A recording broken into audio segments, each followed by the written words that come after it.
આજે આપણે વિદેશ અભ્યાસ લોન 15 લાખની જે 4% વ્યાજે મળે છે એના વિશે વાત કરવાના છીએ કે લોનની એલિજિબિલિટી શું છે, કયા કયા કોર્સ માટે એપ્લિકેબલ છે, કેટલી પ્રોપર્ટી આપવી પડશે, કઈ રીતે એની પ્રોસેસ સ્ટેપ બાય સ્ટેપ કરવાની છે, લોનનું રીપેમેન્ટ કઈ રીતે કરવાનું છે. તો આ બધી માહિતી આપણે આ વિડીયોમાં જોશું. વિડીયોને એન્ડ સુધી જરૂરથી જોજો જેથી તમને આ લોન વિશે ડિટેલમાં માહિતી મળે અને તમે એમાં સરળતાથી અપ્લાય કરી શકો. નમસ્કાર, માયસેલ્ફ મનન ફ્રોમ સ્કોલારથી. સૌથી પહેલું એલિજિબિલિટી શું છે? તો આ લોન જનરલ કેટેગરીમાં જે બિન અનામત વર્ગમાં આવતા હોય એ લોકો માટે છે. સેકન્ડ કે 12th માં તમારા 60% થી વધારે હોવા જોઈએ અને ડિપ્લોમા કરેલો હોય તો એમાં 65% થી વધારે હોવા જોઈએ. ત્રીજું, ઇન્કમ એટલે કે ફેમિલીની આવક 6 લાખથી ઓછી હોવી જોઈએ. ચોથું, કે આ લોન જે છે ગુજરાતમાં જે રહે છે એના માટે જ છે, એટલે કે તમે 15 વર્ષથી ગુજરાતમાં રહેતા હોવા જોઈએ. અને પાંચમું, કે તમે આ લોનને ફોરેન વિદેશ જતા પહેલા અથવા 6 મહિનાની અંદર આ અપ્લાય કરવાનું રહેશે. હવે સેકન્ડ, કયા કયા કોર્સ માટે આ એલિજિબલ છે? તો આ લોન બેચલર્સ એટલે કે અંડર ગ્રેજ્યુએટ, પોસ્ટ ગ્રેજ્યુએટ એટલે કે માસ્ટર્સ, પછી પીજીડીએમ એટલે કે પોસ્ટ ગ્રેજ્યુએશન ડિપ્લોમા, પીએચડી અને બીજા જેટલા પણ હાયર એજ્યુકેશનના કોર્સ છે જેનું મિનિમમ 2 સેમેસ્ટર અથવા તો 1 વર્ષથી વધારેનો કોર્સ પીરિયડ હોય એ બધા કોર્સ માટે આ લોન એલિજિબલ છે. હવે થર્ડ, કે કેટલી પ્રોપર્ટી જોઈશે? તો આમાં જેટલી લોન લેવી હોય એનાથી 1.5 ગણી અમાઉન્ટની પ્રોપર્ટી આપવી પડશે. એ તમારી જમીન હોય, મકાન હોય, શોપ હોય, એગ્રીકલ્ચર લેન્ડ હોય એ તમે આપી શકશો. હવે એક એક્ઝામ્પલ આપી દો કે અગર તમારી લોનની અમાઉન્ટ 15 લાખની છે તો તમે 25 લાખ કે તેથી વધારેની અમાઉન્ટની વેલ્યુની પ્રોપર્ટી આપજો જેથી તમારી લોન અપ્રૂવ થવાના ચાન્સ વધી જાય. અને આ લોન અપ્રૂવ થશે એટલે તમારી પ્રોપર્ટી મોર્ગેજ કરાવવાની રહેશે. હવે ફોર્થ, કે આની પ્રોસેસ કઈ રીતે કરવાની છે તો આપણે સ્ટેપ બાય સ્ટેપ એને સ્ક્રીન ઉપર જોઈશું. તો સૌ પ્રથમ ગૂગલ ઉપર આપણે લખશું ઈ સમાજ કલ્યાણ. સૌથી પહેલી એક સાઇટ ઓપન થઈ જશે, SJED એ ઓપન કરવાની છે. હવે રાઈટ સાઈડ ઉપર રજિસ્ટર હિયર ઉપર ક્લિક કરવાનું છે. ન્યૂ યુઝરની બાજુમાં રજિસ્ટર હિયર લખેલું છે ત્યાં ક્લિક કરવાનું છે. હવે ત્યાં તમારું પૂરું નામ, gender, birth date, Aadhaar card number, email ID, caste, mobile number, password, confirm password અને કેપ્ચા કોડ લખીને રજીસ્ટર કરવાનું છે. એટલે તમને આઈડી અને પાસવર્ડ તમારા મોબાઈલ નંબર ઉપર મેસેજ આવી જશે. એના પછી તમારે લોગિન કરવાનું છે. પાછી જે પેલી વેબસાઇટ હતી એના પર આવી જવાનું છે. હવે ત્યાં જે સિટીઝન લોગિન છે એના ઉપરથી લોગિન કરવાનું છે. હવે એ લોગિન થઈ જાય એટલે રાઈટ સાઈડ ઉપર વ્યૂ પ્રોફાઇલ ના સેક્શન ઉપર જવાનું છે અને તમારું પ્રોફાઇલ જે છે એ ક્રિએટ કરવાનું છે. હવે એમાં તમારું અરજદારનું પૂરું નામ ગુજરાતીમાં, અરજદારના પિતાનું પૂરું નામ ગુજરાતીમાં, આધાર કાર્ડ નંબર, જન્મ તારીખ, જાતિ, પેટા જાતિ, લિંગ, mobile number, email, phone number, વિકલાંગતા ધરાવતા હો, હા હોય તો હા, ના હોય તો ના, સફાઈ કામદાર કે તેના આશ્રિત છો, હા હોય તો હા, ના હોય તો ના. અને એના પછી અરજદારનું હાલનું સરનામું અને કાયમી સરનામું લખીને સેવ કરવાનું છે અને ઉપર અરજદારનો ફોટો પણ અપલોડ કરી દેવાનો છે. એ પ્રોફાઇલ ક્રિએટ થઈ જશે એટલે તમારે હોમ જે મેનુ છે એના પર આવી જવાનું છે અને ત્યાં તમને દેખાશે થર્ડ કોલમમાં ગુજરાત બિન અનામત શૈક્ષણિક અને આર્થિક વિકાસ નિગમમાં વિદેશ અભ્યાસ લોન ઉપર ક્લિક કરવાનું છે.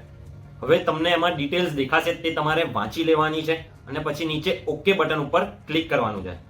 હવે એમાં તમારું આખું ફોર્મ જે છે એ ખુલી જશે. હવે એમાં એક એક જે વસ્તુ છે એને જોઈએ. તો સૌથી પહેલું આવશે વ્યક્તિગત માહિતી.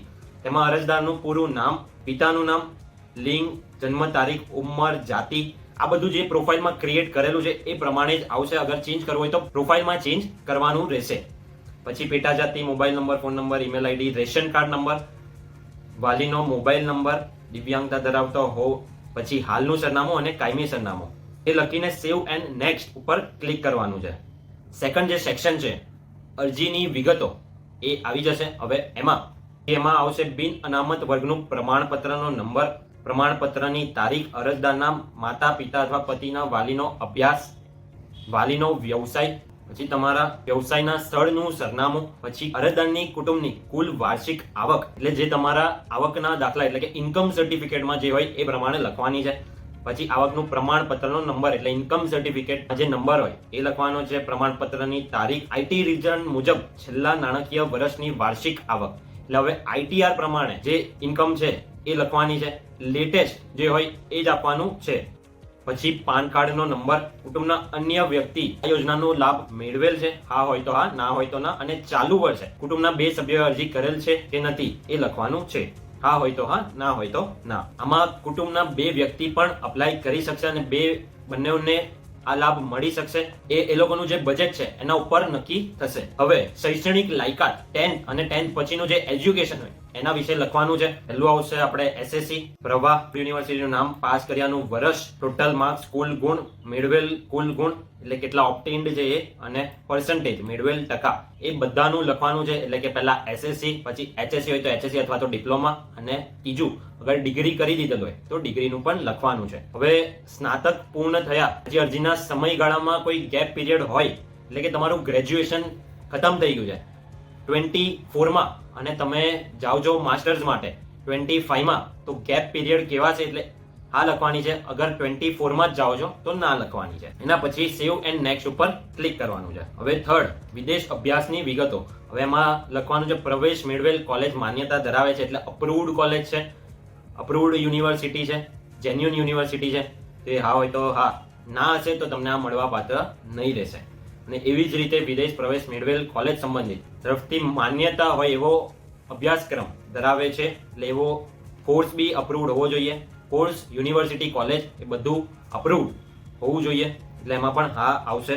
પછી વિદેશ પ્રવેશ મેળવેલ યુનિવર્સિટી તરફથી કોઈ સ્કોલરશિપ અગર મળેલી હોય તમને, હા હોય તો હા, ના હોય તો ના લખવાની છે. અરજદારે આ હેતુ માટે રાજ્ય સરકાર અથવા તો અન્ય કોઈ બોર્ડ પાસેથી લોન અગર તમે મેળવેલી હોય તો હા લખવાનું છે, ના હોય તો ના લખવાનું છે.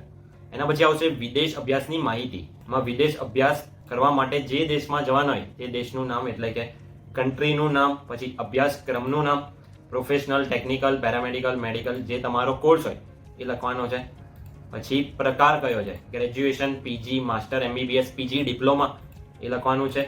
કોર્સનું નામ, સ્ટાર્ટ ડેટ ઓફર લેટરમાં જે હોય એ જ પ્રમાણે લખવાની છે, અને એન્ડ ડેટ એટલે કે પૂર્ણ થવાની તારીખ.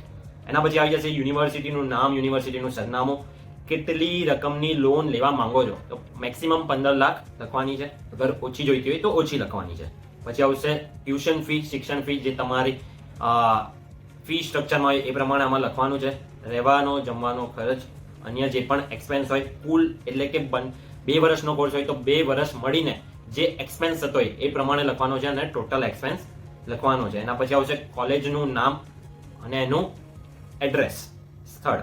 એના પછી પાસપોર્ટ અને વિદેશ જવાની અન્ય માહિતી. એમાં આવશે પાસપોર્ટની વિગતો એટલે કે પાસપોર્ટનો નંબર, સ્ટાર્ટ ડેટ અને એન્ડ ડેટ. એવી જ રીતે વિઝા અગર તમને મળેલા હોય તો હા લખવાનું છે, ના મળેલા હોય તો પણ તમે આમાં અપ્લાય કરી શકશો. જ્યારે તમને મળશે ત્યારે તમારે કમ્પલસરી અપલોડ પછીથી કરવાના આવશે. એટલે હા હોય તો હા, ના હોય તો ના. અગર હા હોય તો એમાં વિઝાનો નંબર, સ્ટાર્ટ ડેટ અને એન્ડ ડેટ લખીને સેવ એન્ડ નેક્સ્ટ ઉપર ક્લિક કરવાનું છે. સેવ એન્ડ નેક્સ્ટ ઉપર ક્લિક કરશે એટલે ચોથું, મિલકતના આધારો અને બેંકની વિગતો આવશે.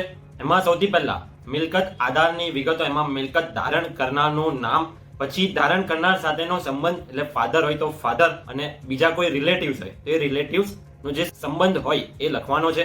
પછી મિલકતનું વર્ણન, શોપ હોય તો શોપ, ઓફિસ હોય તો ઓફિસ, એ પ્રમાણે એનું વર્ણન કરવાનું છે. એના પછી એનું સરનામું, વેલ્યુએશનની રકમ એ તમારે જે પ્રોપર્ટી આપવાની છે એની તમારે ગવર્મેન્ટ અપ્રુવડ વેલ્યુઅર પાસેથી એક વેલ્યુએશન રિપોર્ટ બનાવવાનો છે, અને એમાં જે અમાઉન્ટ હોય પ્રોપર્ટીની એ અમાઉન્ટ લખવાની છે. એના પછી આવશે બેંકના ખાતાની માહિતી. એમાં તમારા બેંકનું નામ, બેંક ખાતાનો નંબર ફરીથી લખવાનો છે, શાખાનું નામ અને IFSC કોડ લખીને સેવ એન્ડ નેક્સ્ટ ઉપર ક્લિક કરવાનું છે. હવે પાંચમું, કયા ડોક્યુમેન્ટ્સ તમારે જોઈશે જે તમારે અપલોડ કરવાના છે તો જોઈએ. સૌથી પહેલા તો તમારા અરજી સાથેના જે બિડાણ જે છે એ ડાઉનલોડ કરી દેવાના છે. એમાં પરિશિષ્ટ 1 છે અને પરિશિષ્ટ 2 આવશે. એ બંનેની PDF ની લિંક નીચે ડિસ્ક્રિપ્શનમાં તમને મળી જશે. એમાંથી પણ તમે ડાઉનલોડ કરી શકો છો, અને એ તમારે નોટરી કરાવવાનું રહેશે. પહેલું જે પરિશિષ્ટ છે એના ઉપર 50 રૂપિયાના સ્ટેમ્પ ઉપર, અને બીજું જે છે લોન એ 300 રૂપિયાના સ્ટેમ્પ ઉપર નોટરી કરાવવાનું છે. હવે એક એક ડોક્યુમેન્ટ જોઈએ તો સૌથી પહેલા જે છે શાળા છોડ્યાનો દાખલો એટલે કે LC, અગર એ ના હોય તો બર્થ સર્ટિફિકેટ, જન્મનું પ્રમાણપત્ર. સેકન્ડ જે છે એ આવશે આધાર કાર્ડ, ફ્રન્ટ અને બેક, અને એમાં name, date of birth, address બધું બરાબર હોવું જોઈએ, અને આધાર કાર્ડ બેંક એકાઉન્ટ જોડે, પાન કાર્ડ જોડે અને તમારા નંબર જોડે લિંક હોવું જોઈએ. પછી આવશે થર્ડ, અરજદારના નામ હોય તેવું રેશન કાર્ડ. રેશન કાર્ડ તમારે આપવાનું છે અને એમાં સ્ટુડન્ટનું નેમ કમ્પલસરી હોવું જોઈએ. એના પછી આવશે રહેઠાણનો પુરાવો, એડ્રેસ પ્રૂફ, જેમાં તમારું લાયસન્સ અથવા તો ઇલેક્ટ્રિસિટી બિલ આપવાનું છે. એના પછી આવશે બિન અનામત વર્ગનું જાતિનું પ્રમાણપત્ર, એ સ્ટુડન્ટના નામનું જ હોવું જોઈએ, એટલે સ્ટુડન્ટનું જોઈશે એ. એના પછી આવશે કુટુંબની વાર્ષિક આવકનું પ્રમાણપત્ર, એટલે કે ઇન્કમ સર્ટિફિકેટ, આવકનો દાખલો જે છે એ અપલોડ કરવાનો છે. એના પછી આવશે IT રિટર્ન અથવા તો સ્વઘોષણા પત્ર. IT રિટર્નમાં તમારે ફાધરનું અને મધરનું બંનેનું આપવાનું છે. ITR એકનોલેજમેન્ટ કમ્પ્યુટેશન એ બંને આપવાનું રહેશે લેટેસ્ટ. અગર ના હોય તો તમારે સેલ્ફ ડિક્લેરેશન આપવાનું છે કે તમે ITR ફાઇલ નથી કરતા. અગર ફાધરનું હોય અને મધરનું ના હોય તો મધરનું ખાલી ફિલ કરવાનું છે. અગર બંનેનું ના હોય તો બંનેનું એ સેલ્ફ ડિક્લેરેશન અપલોડ કરવાનું છે એમાં. અને એક વાત ધ્યાન રાખજો કે IT રિટર્ન અને ઇન્કમ સર્ટિફિકેટમાં બંનેમાં ઇન્કમ જે છે એ સરખી અથવા તો આજુબાજુ હોવી જોઈએ. બહુ ડિફરન્સ હશે એ નહીં ચાલશે. એના પછી આવશે 10th અને 12th ની માર્કશીટ, 12th અથવા તો ડિપ્લોમાની. એમાં તમારા 10th ની માર્કશીટ, 12th ની માર્કશીટ અને બંનેનું સર્ટિફિકેટ અપલોડ કરવાનું છે. પછી તમારું ગ્રેજ્યુએશન અને જે ડેટે અપ્લાય કરો છો એના વચ્ચે કોઈ અગર તમે બીજો કોઈ કોર્સ કરેલો હોય તો એ તમારે એમાં લખવાનું છે. પછી એડમિશન લેટર અથવા તો ઓફર લેટર I-20 તમારે અપલોડ કરવાનું છે અને એ લેટરમાં કોર્સનો ડ્યુરેશન લખેલો હોવો જોઈએ. એના પછી આવશે એડમિશન લેટર. અગર ઇંગ્લિશ સિવાય બીજે કોઈ લેંગ્વેજમાં હોય તો એ તમારે ઇંગ્લિશમાં નોટરાઇઝ કરાવવું પડશે અને એના પછી અપલોડ કરવાનું છે. એના પછી તમારા જે ઓફર લેટર છે એમાં મેન્શન હોવું જોઈએ કે આ બેચલર કોર્સ છે, માસ્ટર કોર્સ છે, PGDM કોર્સ છે. અગર ના હોય તો તમારે મંગાવવાનું છે અને એના પછી અપલોડ કરવાનું છે કે એક્ઝેક્ટલી કયો કોર્સ છે. કારણ કે અગર તમે બેચલર્સ કમ્પ્લીટ કરેલો છે અને તમે ફોરેનમાં એટલે કે બહાર જે છે એ બેચલર્સ જ કરશો તો એના માટે તમને લોન નહીં મળશે. એટલા માટે આ જે સ્પષ્ટતા છે એ હોવું જોઈએ. અગર ના હોય તો તે તમારી કોલેજ પાસેથી તમારે મંગાવી લેવું અને પછી આમાં અપલોડ કરવાનું છે. એના પછી ફીસ રિસિપ્ટ અને ફીનું સ્ટ્રક્ચર, એટલે કે સેમેસ્ટર વાઇઝ હોય તો પર સેમેસ્ટર કેટલી ફીસ થશે 1, 2, 3, 4 કરીને તે ફી સ્ટ્રક્ચર અને ફીસ રિસિપ્ટ બંને આમાં અપલોડ કરવાના છે. પછી જે આવશે પરિશિષ્ટ 1 અપલોડ કરવાનું છે. એમાં અગર એ જે પ્રોપર્ટી છે એમાં 1 થી વધારે જણ હોય તો એ બધાનું પરિશિષ્ટ 1 એમાં અપલોડ કરવાનું રહેશે. પછી આવી જશે વેલ્યુએશન સર્ટિફિકેટ અને મિલકત અને પ્રોપર્ટીના ડોક્યુમેન્ટ્સ, મિલકતના આધારો માં જે ગવર્મેન્ટ અપ્રુવડ વેલ્યુઅર સર્ટિફિકેટ હશે એ તમારે અપલોડ કરવાનું છે. અને એ વેલ્યુએશન રિપોર્ટમાં ફોટા હોવા જોઈએ પ્રોપર્ટીના, પ્લસ જે પ્રોપર્ટીના ડોક્યુમેન્ટ છે એમાં તમારું ઇન્ડેક્સ કોપી, પ્રોપર્ટી કાર્ડ અથવા 7/12 નો ઉતારો એ જોડે અપલોડ કરવાનું છે. એના પછી આવશે મિલકતનું title clear certificate. Title clear એટલે અગર તમારો જે તમે પ્રોપર્ટી આપો છો એમાં ઓલરેડી કોઈ લોન અગર લીધી હોય અને ક્લિયર કરી દીધી હોય તો એક ટાઇટલ ક્લિયર સર્ટી એ અપલોડ કરવાનું છે. એના પછી આવશે બેંક પાસબુક, જેમાં તમારે લોન જોઈતી હોય એ જ બેંક પાસબુક અપલોડ બી કરવાની છે અને એ જ બેંક પાસબુકની ડિટેલ્સ તમારે આપવાની છે. પછી આવી જશે લોન ભરપાઈ માટેની બાંયધરી, જે પરિશિષ્ટ 2 છે એ અપલોડ કરવાનું છે. એના પછી આવશે પાસપોર્ટ, એર ટિકિટ, અરજદારની સહી, એટલે તમારે કોરા કાગળ ઉપર સહી કરી ફોટો લઈ એને અપલોડ કરવાનું છે. એના પછી અગર વિઝા અગર તમારી પાસે હોય, હા કરેલો હોય તો તમારે વિઝા અપલોડ કરવાનો છે. એના પછી આવશે ગ્રેજ્યુએશનની માર્કશીટ, છેલ્લી જે માર્કશીટ હોય એ અને એનું ડિગ્રી સર્ટિફિકેટ અપલોડ કરવાનું છે લાસ્ટમાં, એટલે કે સ્નાતક કક્ષા તેમજ તે પછીના અન્ય અભ્યાસક્રમોની વિગતોમાં તમારે એ અપલોડ કરવાનું છે. આટલું અપલોડ થઈ જાય, બરાબર રીતે આ અપલોડ થઈ જાય, આમાં જેટલા પણ તમારા ડોક્યુમેન્ટ્સ છે એ સાચા આપજો, ફેક ના આપતા, જેટલા જેન્યુઅન છે એ જ આપજો, જેથી તમારો ચાન્સ વધારે રહે. અગર તમે ફેક ડોક્યુમેન્ટ આપશો તો તમારું રિજેક્ટ થઈ જશે. એના પછી સેવ એન્ડ નેક્સ્ટ ઉપર ક્લિક કરવાનું છે અને લાસ્ટ આવશે બાંયધરી પત્રક પર એકવાર તમારે વાંચીને નીચે ટીક કરવાનું છે બોક્સ ઉપર અને પછી સેવ એપ્લિકેશન કરશો, સબમિટ કરશો એટલે તમારું એ એપ્લિકેશન સબમિટ થઈ જશે. હવે સબમિટ થયા પછી તે પણ ઓફિસ હશે, કચેરી હશે, ત્યાંથી એ લોકો વેરિફિકેશન કરશે અને પછી પેન્ડિંગ અથવા અપ્રુવલ આવશે. અગર એમાં પેન્ડિંગ આવશે એનો તમને મેસેજ અથવા તો મેલ આવશે એ એડિટ એટલે કે સુધારવા માટે. એ તમારે ફરીથી ઈ સમાજ પોર્ટલ ઉપર લોગિન કરીને વિદેશ અભ્યાસ લોનમાં ઓકે કરીને ચેક કરવાનું છે, એટલે તમને દેખાશે કે શું પેન્ડિંગ આવેલું છે એ તમારે ફરીથી અપલોડ કરીને સબમિટ કરવાનું રહેશે. જ્યાં સુધી પેન્ડિંગ હશે ત્યાં સુધી તમારે ફરીથી આવશે અને લિમિટેડ ટાઈમ સુધીમાં તમારે એ આપી દેવાનું છે. પછી એ અપ્રુવ આવી જાય પછી 30 થી 35 દિવસની અંદર તમારા જિલ્લાની જે કચેરી હોય ત્યાં એપ્લિકેશન જોડે બધા જ ડોક્યુમેન્ટ સબમિટ કરવાના છે. હવે તમારી જિલ્લાની કઈ કચેરી છે એ જોવા માટે સ્ક્રીન ઉપર જોઈ લઈએ કે ક્યાંથી તમારે એ જોવાનું છે. તો તમે બે રીતે જોઈ શકો છો એને.